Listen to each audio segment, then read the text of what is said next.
Hello everyone, happy morning. இன்று திருமண நாள் மற்றும் பிறந்தநாள் கொண்டாடும் அனைவருக்கும் என்னுடைய நெஞ்சார்ந்த வாழ்த்துக்கள். நல்லதே நடக்கும், நல்லதே நடக்கும், நல்லது மட்டுமே நடக்கும்.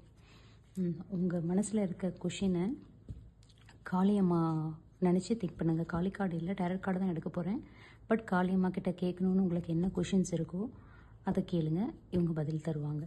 என்ன மாதிரி ஒரு ஹெவினஸாக இதுக்கு எப்போ தான் நமக்கு சொல்யூஷன் கிடைக்கும்னு தெரியலையே, அந்த மாதிரி கொஷினாக இருந்தாலும் கேளுங்க, கட்டாயம் உங்களுக்கு பதில் கிடைக்கும். பார்க்கலாங்களா? தெளிவாக கேளுங்க, கிளாரிட்டியோடு கேட்குற கேள்வியை தெளிவாக கேளுங்க. கேட்குற கேள்வியில் நமக்கு தெளிவு இருக்கணும், அப்போ தான் நமக்கு தெளிவான பதில் கிடைக்கும்.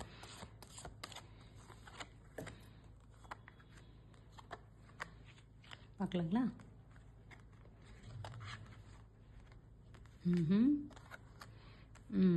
அப்புறம் என்னங்க, சக்ஸஸ்ஃபுல் தான், ஓகே சொல்லியிருக்காங்க.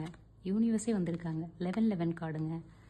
அந்த யூனிவர்ஸ் பிளஸ்ஸிங்கே இருக்குது உங்களுக்கு. அப்புறம் எதுக்கு கவலைப்படுறீங்க? எதுக்கு தயக்கம்? எதுக்கு குழப்பம்?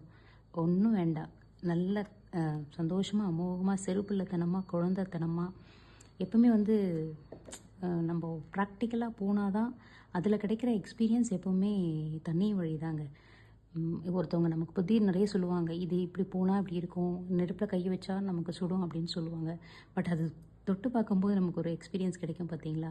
அதனால் எதை பற்றியும் கவலைப்படாதீங்க, ஃப்ரீ ஸ்பிரிட்டோடு போங்க. அந்த யூனிவர்ஸ் பிளெஸ்ஸிங் இருக்குங்க உங்களுக்கு. அதை விட வேறு என்ன வேணும் சொல்லுங்கள்?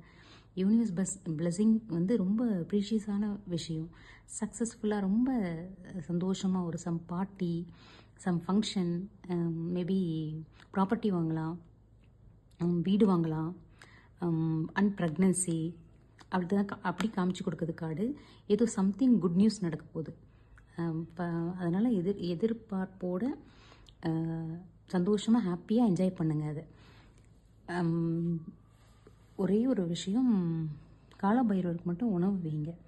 அது எனக்கு கார்டில் காமிச்சு கொடுக்குது. ஸோ காலபைரவருக்கு உங்களால் முடிஞ்சது அட்லீஸ்ட் ஃபுட்டு வாங்கி கொடுக்க முடியலனாலும் ஓகே, பிஸ்கெட்ஸாவது வாங்கி கொடுங்க. உங்களால் என்ன முடியுதோ அதை செய்யுங்க. அதை செய்யும்போது அந்த பைரவருடைய அனுகிரகமும் யூனிவர்ஸோட பிளெஸ்ஸிங்கும் சேர்ந்து உங்களுக்கு சூப்பர்பாக